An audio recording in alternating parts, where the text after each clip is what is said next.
अब समतल दर्पण से परावर्तन देखते हैं। ठीक है, समतल दर्पण क्या होता है, जिसमें अपना लोग डेली सुबह में मुंह देखते हैं ना, बार दिन, उसको समतल दर्पण कहा जाता है।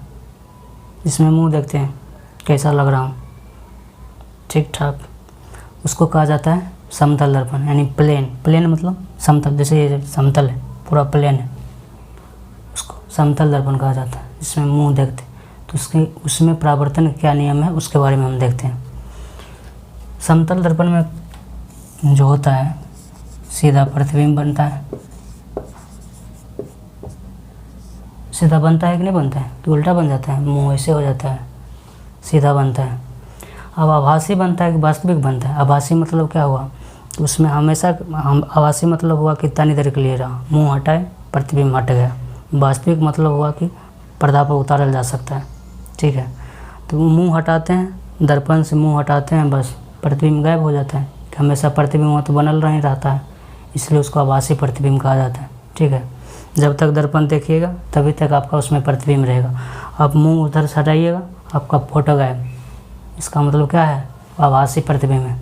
ठीक है, तो समतल दर्पण में क्या बनता है, आभासी प्रतिबिंब बनता है। सीधा बनता है, आभासी बनता है। और क्या होता है, कभी देखें कि मेरा मुंह इतना है, उसमें इतना बड़ा दिखता है समतल दर्पण में, यानी आईना में, ऐसा नहीं होता है। जितना बड़ा मुंह रहेगा उतने बड़ा उसमें भी दिखेगा समतल दर्पण। ठीक है, नहीं बड़ा नहीं छोटा, एकदम बराबर, जितना बड़ा रहेगा उतने बराबर दिखेगा। ठीक है, तो बराबर बनता है।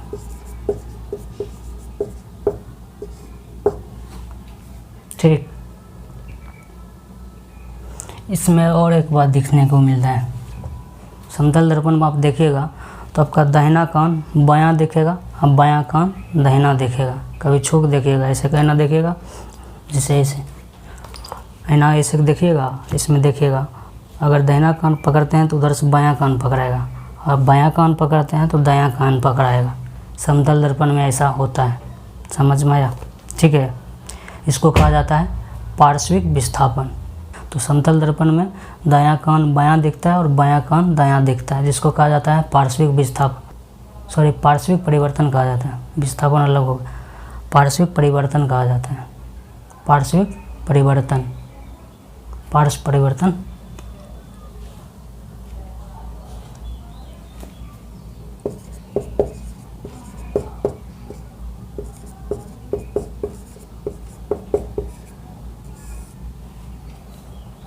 ठीक है, समतल दर्पण में पार्श्व परिवर्तन देखने को मिलता है, मतलब क्या हुआ, दायां कान बायां, बायां कान दाहिना दिखता है। ठीक है, उसके बाद क्या होता है, पहले तो देखते हैं प्रतिबिंब बनता कैसे है। ठीक है, जैसे कि यहाँ कोई वस्तु रखा हुआ है, यहाँ कोई वस्तु है, कोई सिक्का रखा हुआ है, कोई वस्तु रखा हुआ है, इसका प्रतिबिंब समतल दर्पण में बनेगा कैसे।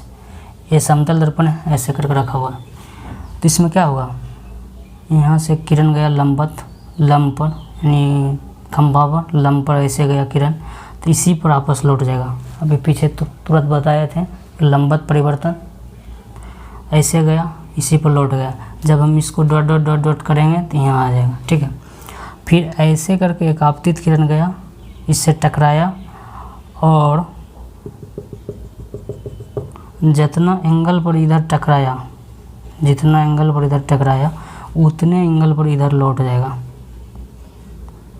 ये परावर्तित किरण। जब इसको डॉट डॉट डॉट डॉट करके पीछे करेगा तो यहाँ काटेगा, यहीं पर इमेज बनेगा। ठीक है, ऐसे प्रतिबिंब बनता है समतल दर्पण में। तो समतल दर्पण में क्या होता है, जितना दूर पर आप रहिएगा उतने दूर पर अंदर प्रतिबिंब बनेगा। इसका मतलब क्या है, आप नाक उसमें सटाइएगा, मान के चलिए समतल दर्पण है, ये समतल दर्पण है, मान के चलिए इसको हम इतना दूर रखेंगे तो मेरा प्रतिबिंब भी इतने दूर बनेगा उसके पीछे। इसको धीरे धीरे सटाएंगे, वो भी प्रतिबिंब भी धीरे धीरे सटा जाएगा। इसको हम नाक सटाएंगे तो वो भी, उसमें भी नाक सट जाएगा। ठीक है, आप आईना में देखते होंगे, ऐसे करके पास लाते जाते होंगे और उधर से प्रतिबिंब सटता जाता होगा। ऐसे नाक सटाते होंगे तो उधर से भी नाक सट जाता है, फिर हटाते होंगे उधर से हट जाता होगा। इसका मतलब क्या है, जितना दूर वस्तु रखते हैं प्रतिबिंब से उतना दूर अंदर प्रतिबिंब होता है, यानी वस्तु दूरी बराबर प्रतिबिंब दूरी। ठीक है, हाँ, वस्तु दूरी बराबर प्रतिबिंब दूरी। ठीक है, इसका मतलब क्या हुआ, वस्तु दूरी बराबर प्रतिबिंब दूरी। ये समतल दर्पण में होता है। जैसे जैसे आप सटाइएगा अपना नाक को उधर, वैसे वैसे प्रतिबिंब में आपका नाक भी उधर से सटते जाएगा, और जब पूरा दर्पण में आपका नाक सट जाएगा तो उधर से आपका फोटो भी आप में सट जाएगा। समझ में आया? यानी प्रतिबिंब दूरी बराबर वस्तु दूरी, जितना दूरी पर आप वस्तु रखिएगा उतनी दूरी पर उधर प्रतिबिंब बनेगा। ठीक है, अब देखते हैं, जैसे ये दर्पण हुआ, ये दर्पण हुआ, ऐसे है अभी सीधा, इसको हम थोड़ा सा मोड़ देते हैं, ऐसे कर देते हैं, यानी थीटा कोण पर मोड़ देते हैं। थीटा कोण पर अगर मोड़ देते हैं तो प्रतिबिंब कितना डिग्री झुकेगा, प्रतिबिंब कितना डिग्री मुड़ेगा, थोड़ा सा मुड़ेगा तो दोगुना मुड़ जाएगा। आप ये दर्पण को थोड़ा सा मोड़िएगा तो प्रतिबिंब दोगुना मुड़ जाएगा, जितना आप मोड़े हैं उससे ज़्यादा मुड़ जाएगा। समझ में आया? यानी थीटा कोण पर थीटा कोण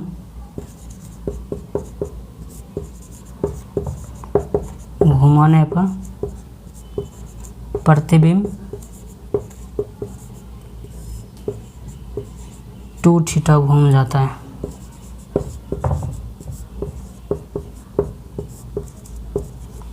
दर्पण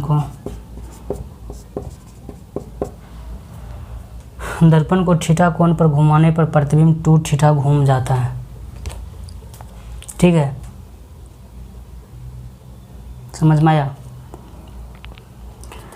मान के चलिए कि अगर हम इसको, ये दर्पण है, इसको 30 डिग्री घुमाएंगे तो मेरा प्रतिबिंब जो अंदर बन रहा होगा वो 60 डिग्री टेढ़ा हो जाएगा, 60 डिग्री घूम जाएगा। ठीक है, अगर हम 45 डिग्री घुमाएंगे तो उधर 90 डिग्री घूम जाएगा प्रतिबिंब। ठीक है, समझ में आया? दर्पण को थीटा कोण पर घुमाने पर प्रतिबिंब 2 थीटा घूम जाता है। उसी तरह जब हम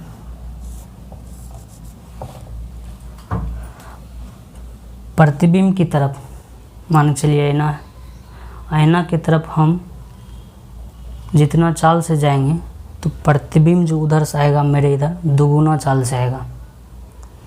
आईना की तरफ हम जितना चाल से जाएंगे उससे दोगुना चाल से प्रतिबिंब उधर से आएगा। यहाँ कोई आईना धर दिए, इधर से हम जा रहे हैं, मान के चलिए 10 के स्पीड से जा रहे हैं, तो उधर से प्रतिबिंब जो आएगा वो 20 के स्पीड से आएगा। इसलिए जिम में आप देखते होंगे सामने जहाँ जो होता है ट्रेडमिल होता है दौड़ने वाला, वहाँ क्या करता है, एक समतल दर्पण लगा देता है, और उस पर जब लोग दौड़ता है 10 के स्पीड से तो उधर दिखता है 20 के स्पीड से। वाह, उस खुश हो जाता है, पूरा खुश हो जाता है, और हम तो 20 के स्पीड से दौड़ रहे हैं। जब 20 के स्पीड से दौड़ता है तो वो 40 के स्पीड से दिखता है। समझ में आया? इसलिए वहाँ दर्पण लगा दिया जाता है। आप खूब दौड़ रहे हैं, तेज़ दौड़ रहे हैं, लेकिन वो 10 के स्पीड में दौड़ रहा है, लेकिन दिख रहा है उसको 20 के स्पीड में। समतल दर्पण के सामने आप जितना स्पीड से दौड़िएगा उससे दोगुना स्पीड से आपको दिखेगा दौड़ते हुए। ठीक है, समझ में आया? यानी कि भी वेग, भी चाल से जाने पर प्रतिबिंब 2 भी चाल से आता दिखेगा।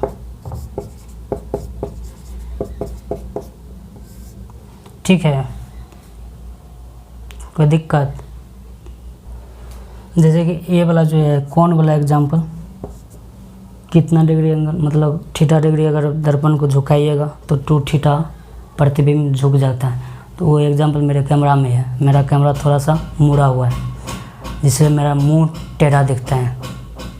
ठीक है, थोड़ा सा मुड़ा हुआ है लेकिन ज़्यादा दिखता है टेढ़ा।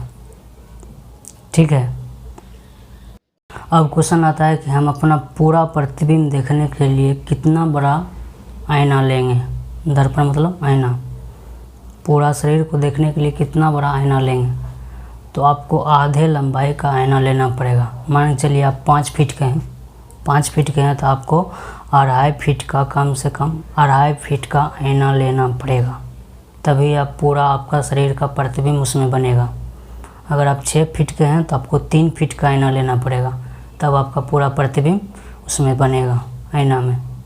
समझ में आया?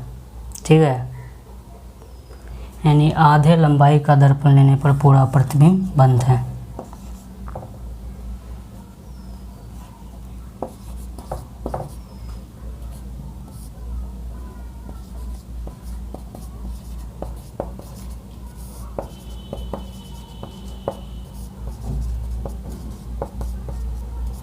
पूरा प्रतिबिंब देखने के लिए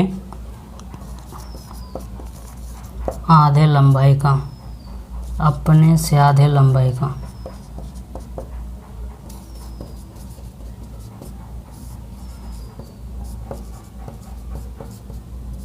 लेना होगा। ठीक है, अगर आप 6 फीट का है तो आपको 3 फीट का आईना लेना पड़ेगा, तभी आप पूरा प्रतिबिंब उसमें देख सकते हैं। अगर आप 7 फीट के हैं तो 3.5 फीट का लेना पड़ेगा कम से कम, तब आप पूरा प्रतिबिंब उस आईना में देख सकते हैं।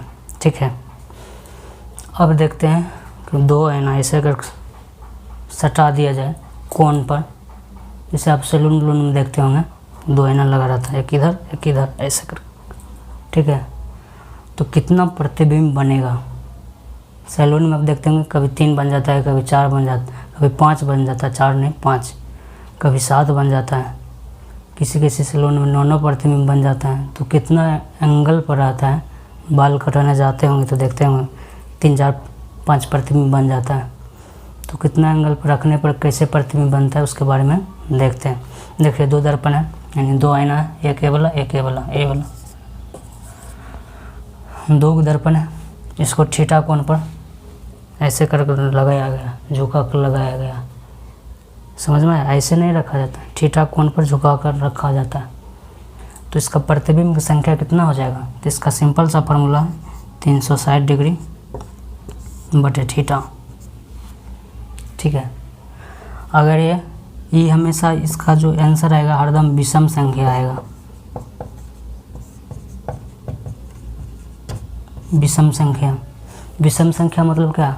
जिसमें 2 से भाग नहीं लगता हो, जैसे 3 हो गया, इसमें 2 से पूरा भाग नहीं लगता हो, जैसे 3 हो गया, 5 हो गया, 7 हो गया, 9 हो गया, 11 हो गया, ये सब क्या हुआ? विषम संख्या। 360 डिग्री बटे जो थीटा होगा, इसका हमेशा आंसर विषम संख्या में होना चाहिए। अगर सम में आ गया तो उसमें से आप 1 घटा दीजिए और विषम में ले आइए। मान के चलिए यहाँ आंसर आ गया 6, तो 6 में से 1 घटा दीजिएगा तो आपका आंसर हो जाएगा 5। मान के चलिए आंसर आ जाएगा 4, तो 4 एक सम संख्या है, 4 में से 1 घटा दीजिएगा 3 आंसर हो जाएगा, वो हो जाएगा विषम संख्या। यानी कितना प्रतिबिंब बन रहा है? 360 डिग्री बटे थीटा। समझ में आया? इस पर एक क्वेश्चन करके देखते हैं तब समझ में आएगा। मान के चलिए जो ये आईना है, ये आईना 60 डिग्री पर झुका हुआ है। कितना डिग्री पर? 60 डिग्री पर दोनों रखा हुआ है।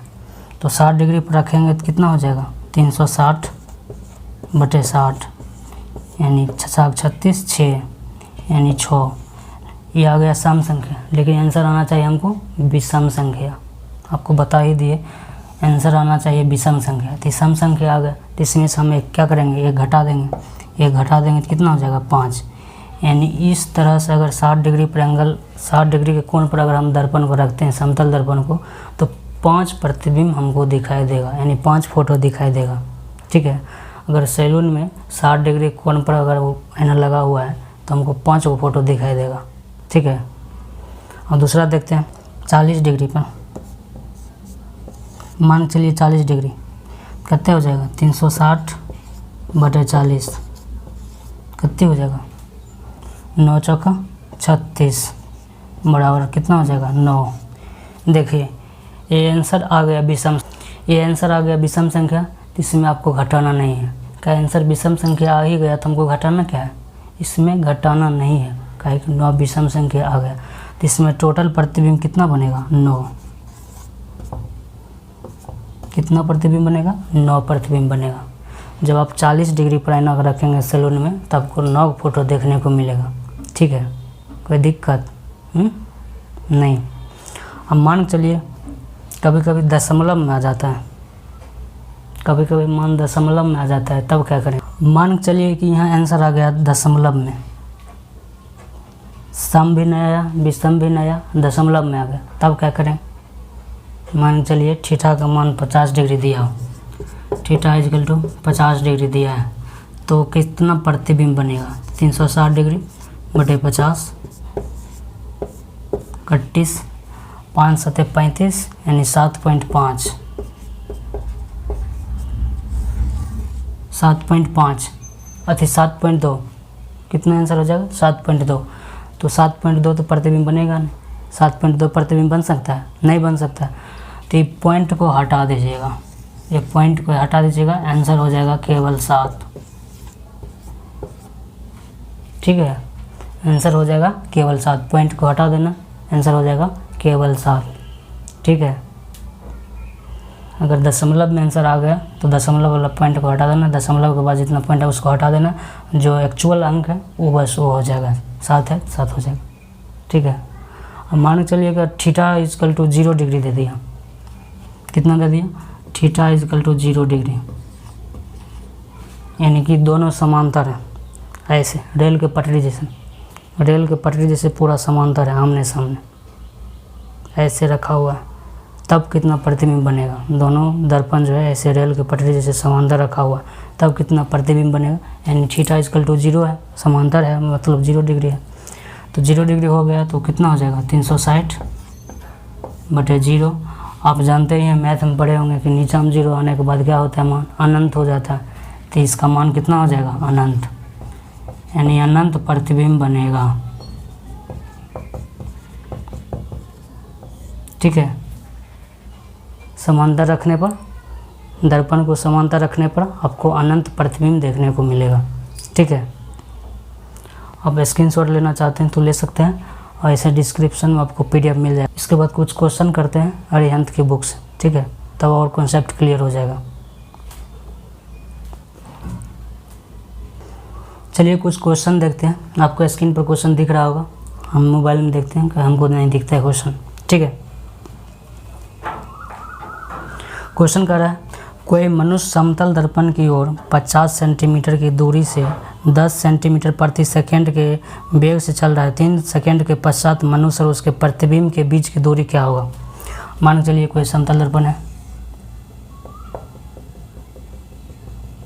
ठीक है, यहाँ कोई आदमी है, यहाँ कोई आदमी है, 50 सेंटीमीटर की दूरी है यहाँ से, यहाँ से आदमी से दर्पण की दूरी 50 सेंटीमीटर है। ठीक है, क्वेश्चन कर रहा है 10 सेंटीमीटर प्रति सेकंड के हिसाब से चल रहा है, यानी भी जो है 10 सेंटीमीटर प्रति सेकंड, यानी 1 सेकंड में 10 सेंटीमीटर चल जाता है, 1 सेकंड में 10 सेंटीमीटर ही चल रहा है। ठीक है, तो कह रहा है 3 सेकंड ही चल रहा है, 3 सेकंड चलने के बाद इसका प्रतिबिंब और वस्तु की दूरी कितना है? ठीक है, तो 3 सेकंड चलता है, 3 सेकंड के बाद मान चलिए यहाँ आ गया, यहाँ से यहाँ आ गया, तो 1 सेकंड में 10 सेंटीमीटर चलता है, तो 3 सेकंड चला है, तो 3 सेकंड में कितना चलेगा? 30। कितना चल गया? 30 सेंटीमीटर। पहले कितना दूरी पर था? 50 सेंटीमीटर की दूरी पर, यानी इसका मतलब अभी कितना बचा हुआ है? इसके बीच की दूरी 20 सेंटीमीटर। इसका मतलब क्या है? ये वाला देखिए थ्योरी काम करेगा, वस्तु दूरी बराबर प्रतिबिंब दूरी। समतल दर्पण से जो नियम पढ़े थे, वस्तु दूरी बराबर प्रतिबिंब दूरी, यानी कि 20 सेंटीमीटर की दूरी पर है, तो ये 20 सेंटीमीटर की दूरी पर ही प्रतिबिंब बनेगा यहाँ पर। ठीक है, जितना दूरी पर रहेगा वस्तु उतने दूरी पर अंदर में प्रतिबिंब बनेगा, यानी कि 20 सेंटीमीटर की दूरी पर है तो ये इधर 20 सेंटीमीटर की दूरी पर प्रतिबिंब बनेगा। यानी क्या होगा? इधर 20 इधर 20, दोनों 20 20 कितना हो जाएगा? 20 20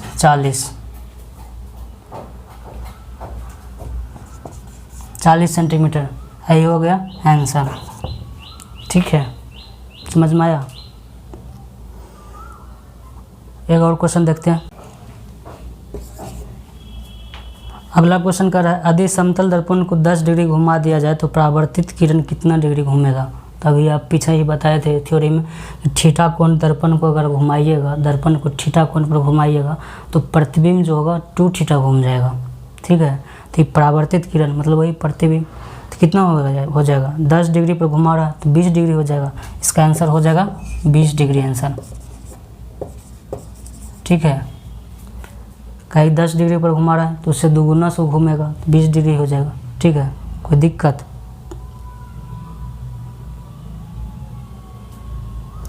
अरिहंत के बुक से आप क्वेश्चन बना सकते हैं इस टॉपिक से। अगर किसी भी प्रकार की कोई प्रॉब्लम होता है तो आप मतलब टेलीग्राम पर आप फ़ोटो खींच के क्वेश्चन को भेज सकते हैं या कमेंट कर सकते हैं। ठीक है, हम उसका जवाब देने की कोशिश करेंगे। उम्मीद करता हूं कि आप लोगों के लिए वीडियो हेल्पफुल रहा होगा। आज का सेवा यहीं समाप्त होता है। मिलते हैं नेक्स्ट वीडियो में। जय हिंद।